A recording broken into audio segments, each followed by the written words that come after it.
Hey everyone, Tony D and Little Joan here with a 5 alarm fire. Um, First off, smash like and subscribe, etc., etc. Books, links in the description, etc., etc. Um, and check us out on Biden, Bitchute and Rumble. Today I'll have an exclusive. I don't know if this is going to be the one, um, but my God, I think that I got to put this one on YouTube. Biden set to push critical race theory on U.S. schools. This is the worst thing that's happened so far in the Biden administration. The woke revolution in the classroom is about to go federal. In an early but revelatory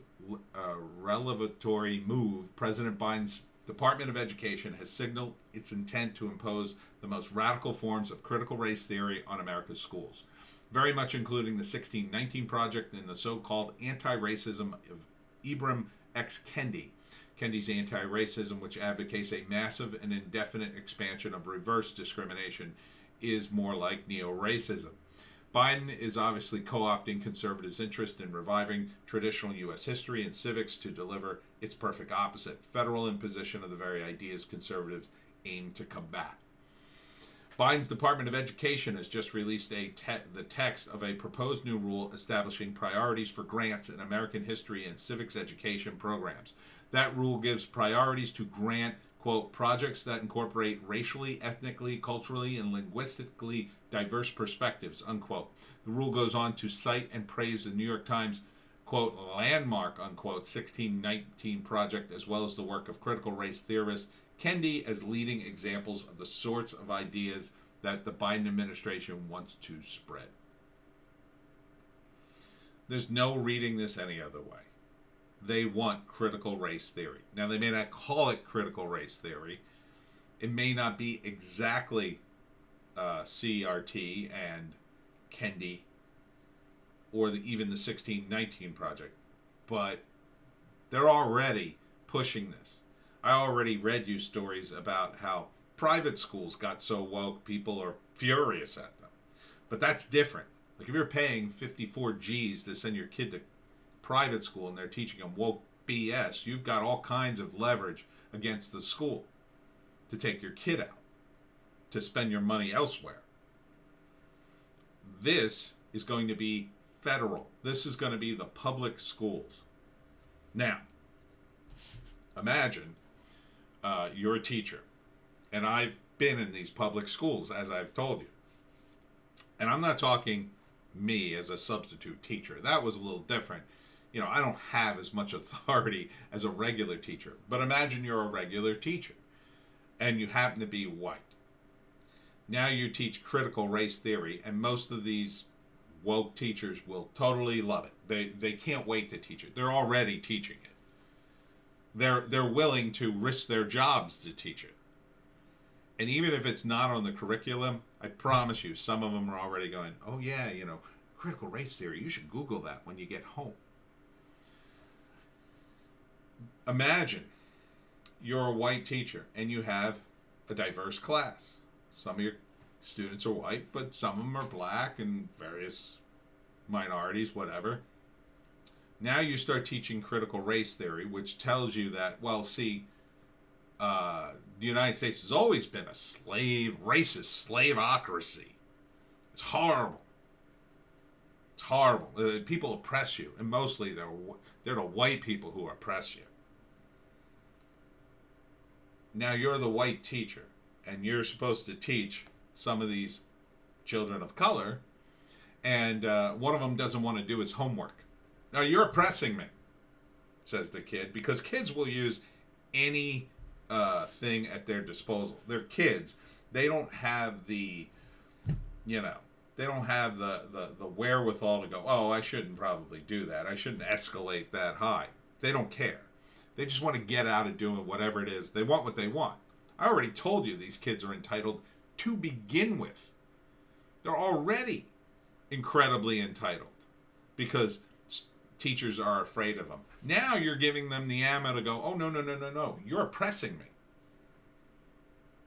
See, not only can you not discipline me, not only can you not stop me from doing what I want to do, You're actively oppressing me, and I can destroy you. I can destroy you. I can go to the principal and say, my teachers are racist. Now, how's the teacher supposed to argue against that if they're teaching critical race theory, which teaches essentially that you're white, you're already racist? How is the teacher supposed to even defend themselves? They have to go into the office and say, well, of course I'm racist. I'm white. But I'm dealing with my whiteness and I'm learning. Part of this is the idea of lived experience is valid. Once you give that little bomb to a kid who doesn't want to do his homework, oh, my lived experience. She's denying my lived experience as a black person. What are you supposed to say to that? Are you supposed to fail the kid when he doesn't do his homework? Not that any of these teachers fail anybody anymore. But now these kids can actively say, F you, I'm not doing anything. Why wouldn't they? Do you remember what school was like? Can you imagine having that kind of power over your teacher? To just, I'm not going to do it. My lived experience says that this is a racist homework assignment. I refuse to do it. You're a racist if you make me. You're oppressing me. These teachers will be they're scared of the students already. They have very little control over them. This will give the students total power over them, but just certain students. And now imagine a school system in which most of the students are students of color and the minority population is white. Well, you've just told all those majority, all those white kids, they're oppressing you. How's that going to go over? How are you going to break up a fight? Oh, he was oppressing me. He's a racist. Every time they beat up a white kid, that's all you have to say. You're free to go. What is the kid going to do? How are you going to defend yourself if you're a kid in that situation? I didn't start the fight. Yes, you did. You're oppressing me. This is going to be bad. And it doesn't end there. So imagine, okay, they're having so many problems, they segregate the kids by race, like in prison, which is probably the inevitable result. And that's already happening too. These woke idiots want segregation. It's already happened out west. So imagine they have, well, we need to have black spaces and Asian spaces, and here's the white spaces. They segregate them. Well, it's not going to be enough. Because at some point, somebody go, wait a minute. I'm Caribbean. I'm black, but I'm Caribbean. You're not Caribbean. My people are more oppressed. You're biracial. You should be in the other class.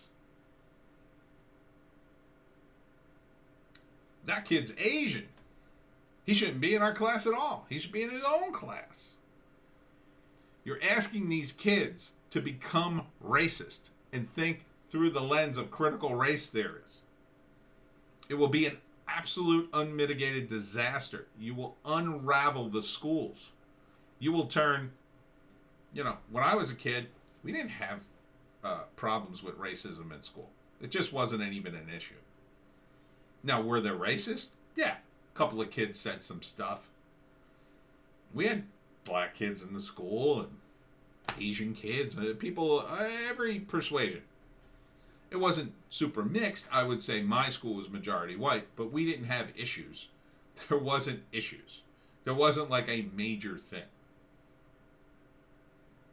What you're asking is to turn every school into non-stop racial fighting. You're going to pit every race against one another with this nonsense. Because you're pushing it on them. You're demanding that they start thinking in terms of race. Everything must be thought of in race. And it won't just be the history of America. Why should it be? Once you start training these kids to think in terms of race for everything, it's just a matter of time before they go, wait a minute. We're learning about Roman history. Didn't the Romans invade the Carthaginians in northern Africa? Not that a kid will be even this smart to know it with CRT being taught, but let's say one of them is. Aren't the Romans racist too? What is a teacher supposed to say to that if you're teaching critical race theory? They're going to go, well, I guess, yeah, sure. Everything, absolutely everything will be consumed by these theories if you allow it. And what do these kids do when they grow up and go to college? Well, they get reinforced by the communists there. And it's about communism. Because the critical race theorists have already opened the door to, well, when you confront them with uncomfortable facts like the amount of Latino and black Trump voters, they go, well, see, those voters have whiteness. Wait a minute, they're Latino and black. Oh no, but they have whiteness. See, it's not about race. And that shifts, right? It's really about who's oppressing who. So you're not really black unless you're oppressed. And the entire thing is basically a racial delivery system to deliver communism. Because once you decide that, well, I'm not successful because I'm oppressed, see, then you have an excuse to be a victim in every situation. So imagine in inner city school where you have a lot of poor kids and they have crappy lives, no doubt. And then you tell the kid, well, it's not because your parents made bad decisions or that you've had an unfortunate life or you're making bad decisions too and you're a gang member. See, it's because you've been oppressed. All your problems about your oppression, they're not your fault. The oppressors did it to you. That's why you're poor. That's why your life sucks. How are the kids going to react to that? When Jordan Peterson talked about the revolution in the Soviet Union, what he described was how in villages, these communists would go into a village, right? And there would be successful farmers and villagers doing various things. But there would also be a minority of the population who would be drunken idiots who hang out at a tavern, don't really contribute much to society. They're bitter, angry people. The communists would go to them and say, you see those prosperous people over there? They've stolen your prosperity. They're oppressing you. That's why your life sucks. That's why you're sitting here in a bar getting drunk. That's why you don't have a family and a big farm and all those animals. That's why. It's not that because you're a drunken, lazy thug. It's because those people stole your prosperity. I know it because I'm smart. I went to college. So the American equivalent would be, imagine you have a deli. And, and I forgot to add that when the revolution came, of course, those prosperous people were sent to the gulag, and those angry, bitter, jerks were put in charge of the farms by the communists because they were good communists. And millions of people starved because of that. They starved because these people didn't know how to run farms, and they were lazy layabouts. And naturally the farms fell apart. So the American equivalent would be, imagine you run a successful deli. And you're making lots of money, and you employ some people, and you make great sandwiches, and you sell deli meats and cheeses or whatever. But there's a guy who hangs out outside the store. Once in a while he buys something, but he never has any money. He's kind of a sketchy guy.